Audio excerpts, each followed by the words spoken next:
Salut tout le monde. Ça va comme vous voulez? Il fait beau ce matin, hein? La journée s'annonce bien. Allez, assez rigolé. Tout le monde au travail. On n'a pas de temps à perdre. On a un programme très chargé aujourd'hui. Alors au boulot et vite. Oh.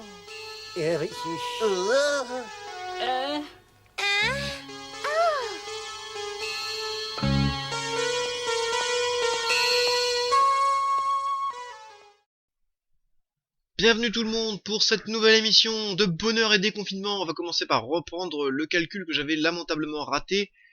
Il s'agissait de déterminer 2 points de l'intersection entre 2 plans. Donc j'étais réussi à part une lamentable erreur à l'exercice. Voilà, il y avait un 2 là qui était pas bon et du coup mon système était incorrect. Alors je résous, hein, c'est-à-dire que j'additionne ligne à ligne, j'isole Z et je tombe sur 9 cinquièmes, c'est-à-dire 1,8 pour Z. Après je réinjecte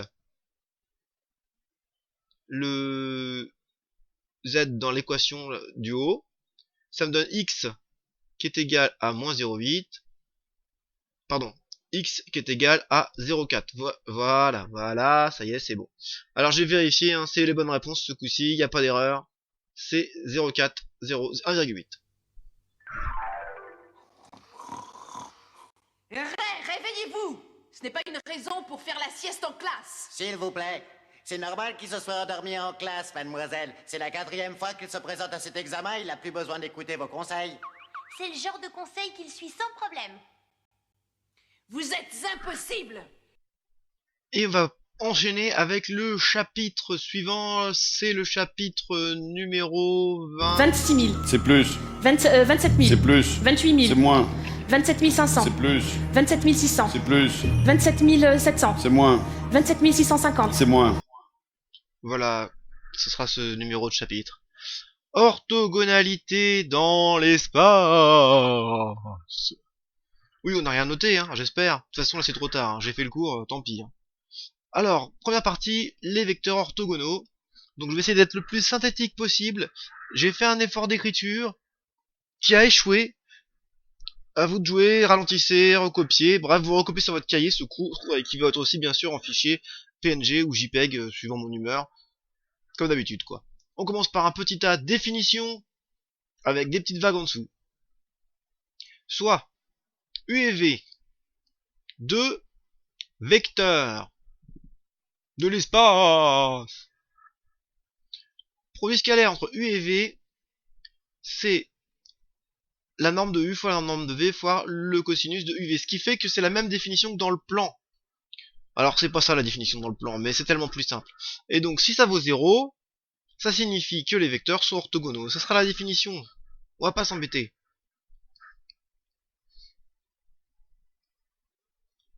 Juste un mot sur le produit scalaire de l'espace, il a les mêmes propriétés que le produit scalaire du plan, et si vous voulez plus d'informations, dites-le moi dans les commentaires, je peux vous faire un topo un peu plus précis sur les propriétés du produit scalaire, ce qui peut vous servir si vous faites une prépa l'année prochaine, sinon vous en fichez un peu. Alors, le repère orthonormé de l'espace. OUVW. Il faut 2 choses. D'une part que UVW soit non coplanaire, ça fait qu'on a un repère, et qu'ils sont tous orthogonaux 2 à 2. C'est possible. Sinon, bah, ça n'existerait pas. Et voilà, c'est tout. Produit scalaire de l'espace dans un repère, énorme. Donc les formules, vous les connaissez déjà. Je vais juste donc vous les rappeler.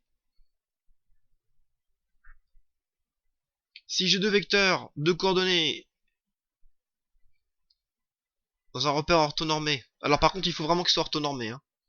C'est la plupart du temps le cas. UI de coordonnées x, y, z, v de coordonnées x', y', z'.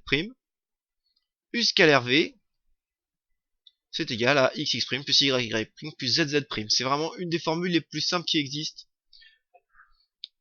Et puis la norme du vecteur u, c'est x racine carrée de x carré plus y carré plus z carré.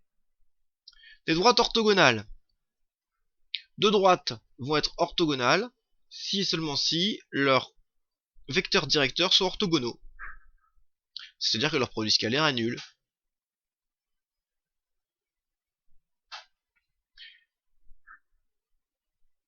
Et pour être perpendiculaire, la condition supplémentaire doit être que les droites sont séquentes. Donc si de plus, les droites sont séquentes, elles sont perpendiculaires.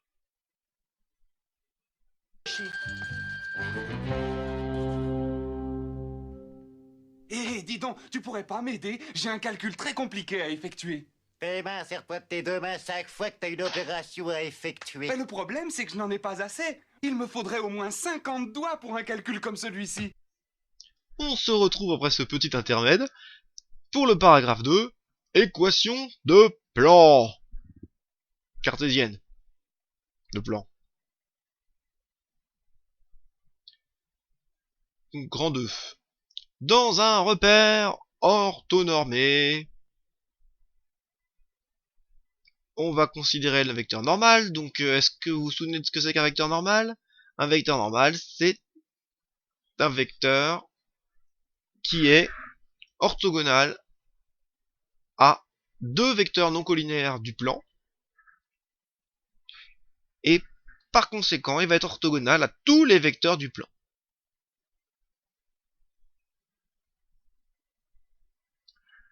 Pourquoi? Parce qu'en réalité, les deux vecteurs non collinaires forment une base du plan P. Donc on peut construire les autres vecteurs. Bref, il y a des petits calculs qu'on pourrait faire, mais franchement, il y a juste à retenir ça. Équation. L'équation cartésienne d'un plan, à partir du moment où vous avez le vecteur normal, de coordonnées ABC, on peut en déduire une équation cartésienne du plan, parce qu'il va exister un unique D, parce qu'il y a un D supplémentaire, qui va dépendre par quel point passe le vecteur, par quel point passe le plan, tel que pour tout point x, mx, y, z de P, ax plus by plus cz plus d égale 0.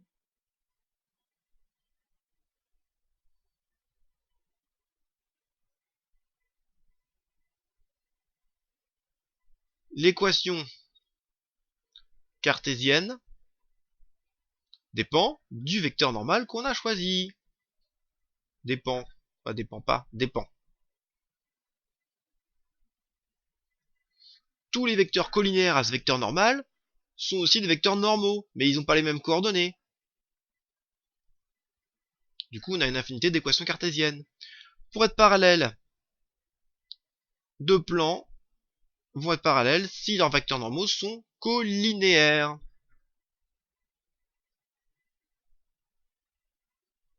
Et réciproquement. Et on va s'arrêter là. On passe à la suite.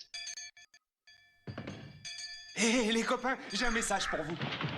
Je vous invite tous à venir chez moi demain dimanche pour qu'on révise ensemble notre examen. Ouais. Quoi? Alors là, il va pleuvoir des hallebardes.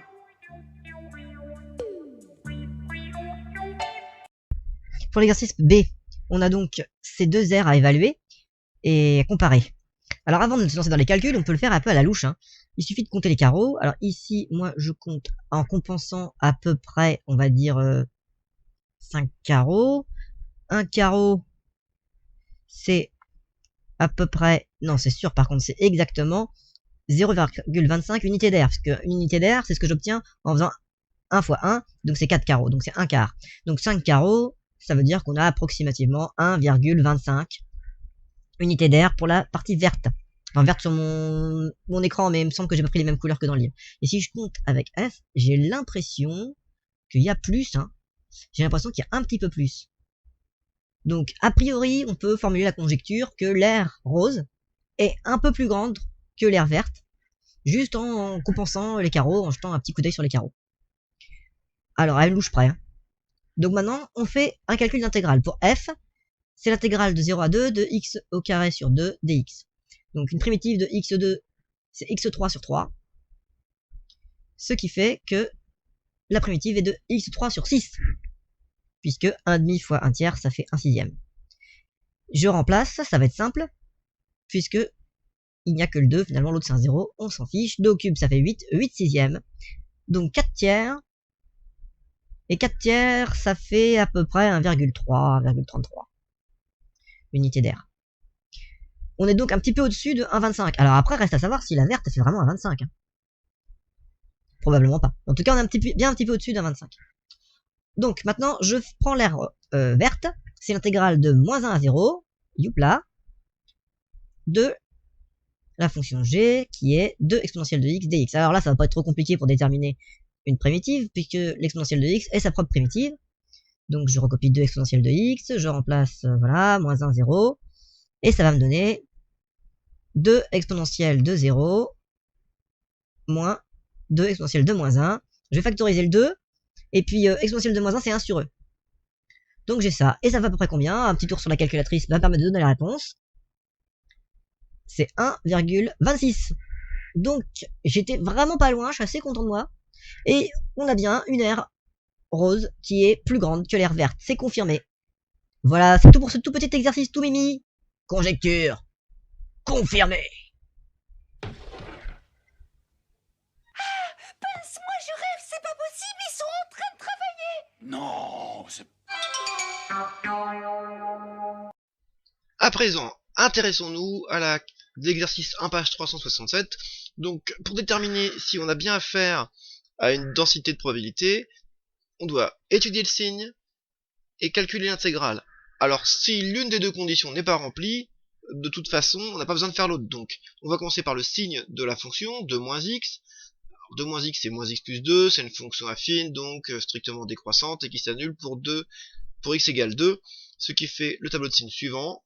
Comme on se place sur l'intervalle 0,3, on a une partie où la fonction est négative. Cette fonction n'est pas densité de probabilité, la réponse est non, et l'intégrale, on s'en fanfreluche. Filiforme. Fracadaba. Passons à présent au petit b. Je vais donc de nouveau faire le signe, mais là ça va être plus simple, hein, parce que c'est juste un tiers. Une fonction constante, son signe est constant, c'est positif. Donc sur ce côté-là, c'est ok. On n'a plus qu'à déterminer l'intégrale de 2 à 4. 1 tiers de x. 1 tiers dx. Donc la primitive, c'est 1 tiers de x. Et ça me fait donc 4 tiers moins 2 tiers, ce qui fait 2 tiers, qui n'est pas 0. Alors en changeant la taille de l'intervalle, qui n'est pas 1, en changeant la taille de l'intervalle, on pourrait avoir quelque chose qui convient. Mais là, ça convient pas. Petit c. La fonction 3t carré, elle est supérieure ou égale à 0 pour tout t dans R.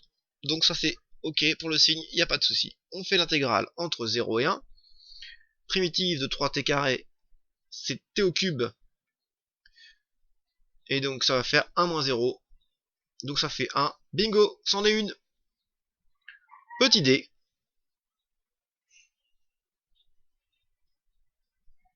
Alors, la fonction c'est 2 sur x carré, elle est strictement positive sur 1, 2, et partout en fait, où elle est définie. Donc il n'y a qu'à faire primitive. Alors, 1 sur x carré, on connaît une primitive de moins 1 sur x carré. Donc le mieux, c'est de mettre moins 2 en facteur, il nous reste moins 1 sur x carré dx. Primitive de moins 1 sur x carré, c'est 1 sur x. Je laisse le moins 2 en facteur, et ça me fait moins 2 facteur de 1 demi moins 1, parce que c'est 1 sur 1, et ça fait 1. Donc là aussi c'est bon. Et voilà, facile, non? Attention! Le 3, très bien. Alors je choisis la réponse numéro 3. Maintenant, voyons dans le livre quelle est la bonne réponse. J'ai gagné! Et les gars, j'ai eu 7 bonnes réponses sur 10 en choisissant au hasard. Oh. La loi des probabilités, ça marche bien, hein, vous savez. Il y aurait des professeurs, amusants et farceurs, qu'on mettrait compliqué quand bon nous semblerait. Il y aurait plus de devoirs, et sur le tableau noir, on pourrait décider tout ce qu'il nous plairait. Moins d'interrogations, plus de récréation, faut nous laisser le temps de rêver qu'il faudrait inventer. Un collège fou, fou, fou, fou, où tout le monde est fou, un collège fou.